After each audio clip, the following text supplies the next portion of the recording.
Pumunta kami sa may Pride Month, kaya tara, samahan nyo kami. Ako si Angeline, nag-aaral, nagpa-vlog at nagne-negosyo. So hey guys, ayan, napunta kami dito sa may Pride Month dahil nandun daw ang Bini. Napakadaming taong pumunta dyan guys, grabe, lagpas 200,000 yung tao. Pero syempre, bago ang lahat, isi-share ko muna sa inyo itong sinabi ni Father Raura. Pagtiwalaan mo, hindi lang ang pangako ng Diyos, kundi pati ang kanyang proseso.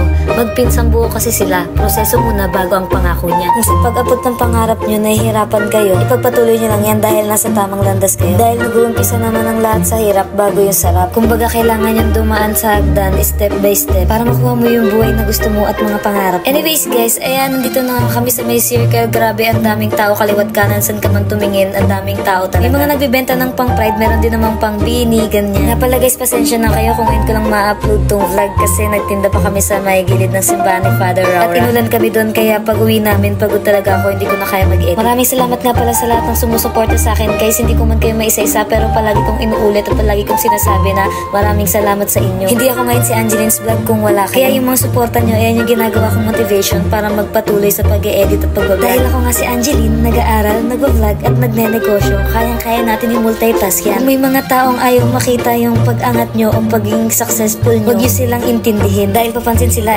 mede, isipin nyo lang yung goal nyo guys.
guys, ako si Angeline, nag-aaral at nagbablog at nagnenegosyo. So ngayon nandito tayo sa may Pride Month pala.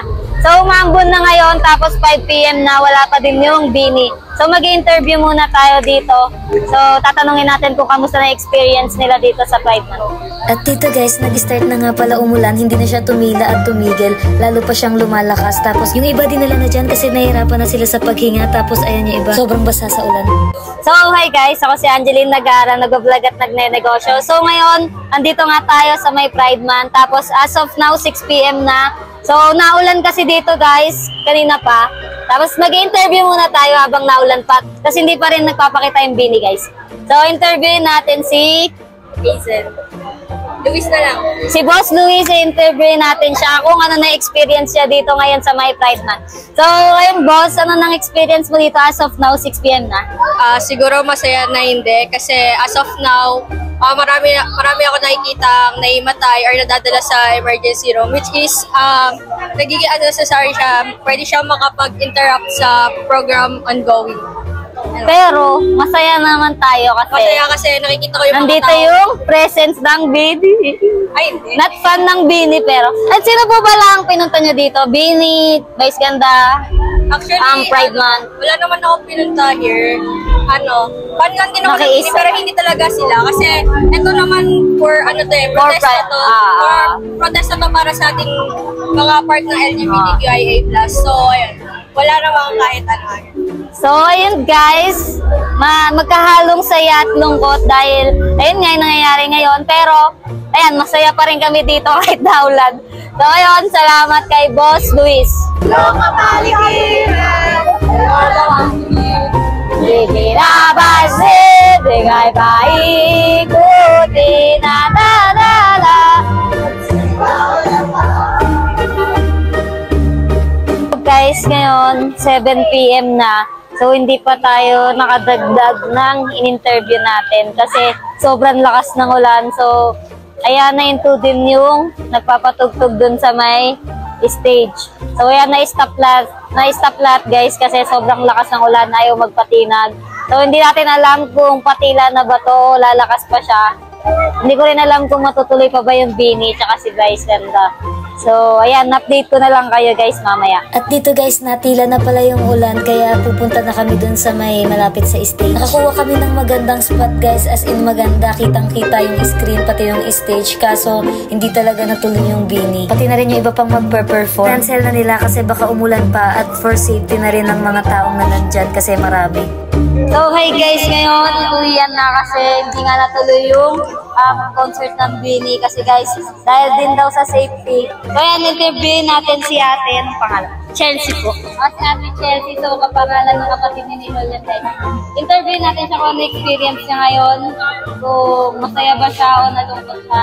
So, ano yung experience mo ngayon? Ano po, malungkot po kasi 5 hours yung biyahe.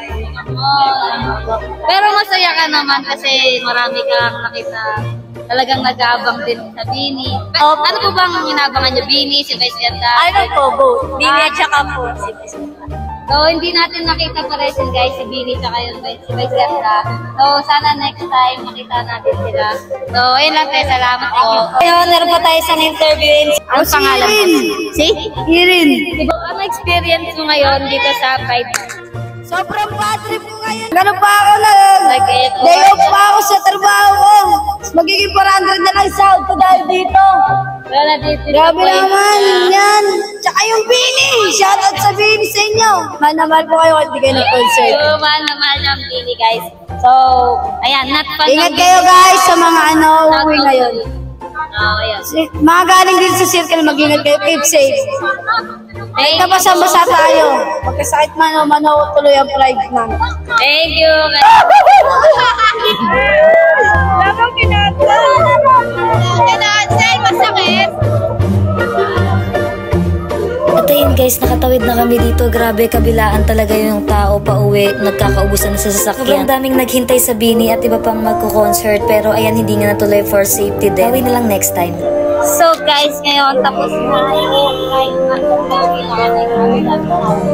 Bini, guys. Wala, hindi nakapag-concert yung Bini tsaka si Michael Sagay, tsaka si Juan Carlos. Sayang pamasahe kasi wala yung Bini.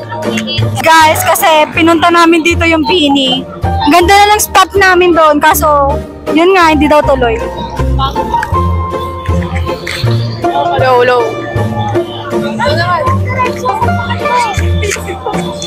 Mahiwagang salamin, kailan aminin kanyang tunay na pagtingin. Oh! Salamin ng salamin, salamin sa di.